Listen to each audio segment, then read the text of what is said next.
Hello friends, welcome to breakout zone YouTube channel. ఇవాళ stock market observe చేస్తే around 2% పడిపోయింది one డేలో. ఇలాంటి సిచ్యువేషన్ మనము ఎలక్షన్ టైంలో చూసాము. మళ్ళీ ఇప్పుడు 2% పడిపోయింది. ఇది చాలా పెద్ద క్రాష్. ఇవాళ నిఫ్టీ అరౌండ్ 2250 దగ్గర క్లోజ్ అయింది. అదే సన్సెక్స్ చూస్తే 700 పాయింట్స్ పడిపోయింది ఇవాళ వన్ డేలో. ఇవాళ స్టాక్ మార్కెట్ ఇంతలా పడడానికి 5 మేజర్ రీజన్స్ ఉన్నాయి. సో ఆ రీజన్స్ మనం ఈ వీడియోలో డిస్కస్ చేయబోతున్నాము. ఇజ్రాయెల్ అండ్ ఇరాన్ మధ్యలో వార్ జరుగుతుంది, మనకి తెలిసిందే. బట్ గడిచిన 2 డేస్లో మాత్రం సిచ్యువేషన్ చాలా వర్స్ట్ గా మారిపోయింది. ఈ మధ్య కాలంలో ఇరాన్ కూడా ఇజ్రాయెల్ పై 200 మిజైల్స్ వేయడం జరిగింది. దానికి దీటుగా ఇజ్రాయెల్ కౌంటర్ అటాక్ చేస్తుంది. దీనివల్ల 2 సైడ్స్ ప్రాణాలు కోల్పోతున్నారు. సో మిడిల్ ఈస్ట్ కి సంబంధించిన ఈ జియో పొలిటికల్ టెన్షన్స్ వల్ల స్టాక్ మార్కెట్ లో చాలా ఎఫెక్ట్ పడుతుంది. So world wide trade effect అవుతుంది. దానివల్ల పానిక్ కి గురై స్టాక్ మార్కెట్స్ కూడా పడుతున్నాయి. అండ్ సెకండ్ మెయిన్ రీజన్ వచ్చేసి retail and small traders F&O segment లో ట్రేడింగ్ చేసి చాలా మనీ కోల్పోతున్నారని సెబీ ఎఫ్ఎన్ఓ సెగ్మెంట్ లో న్యూ రూల్స్ తీసుకొచ్చింది.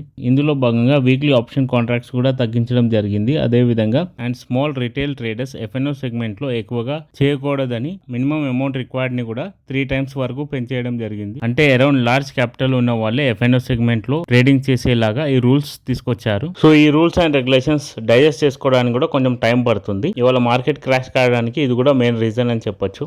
అండ్ థర్డ్ రీజన్ వచ్చేసి ఈ middle east and global panic వల్ల క్రూడ్ ఆయిల్ ప్రైసెస్ చాలా పెరిగాయి. ఆయిల్ ఇంపోర్ట్ చేసుకునే వాళ్ళు అంటే క్రూడ్ ఆయిల్ ఇంపోర్ట్ చేసుకునే కంట్రీస్ లైక్ ఇండియా చాలా ఎఫెక్ట్ పడుతుంది. క్రూడ్ ఆయిల్ కి సంబంధించిన ఇంపోర్ట్ బిల్స్ కూడా చాలా పెరుగుతాయి. Oil and gas and energy sector లో కూడా చాలా ఇంపాక్ట్ చూపిస్తుంది. సో దాని వల్ల కూడా అన్ని ప్రైజెస్ పెరుగుతాయి. సో మార్కెట్ 2% ఫాల్ కావడానికి ఇది కూడా మేజర్ రీజన్.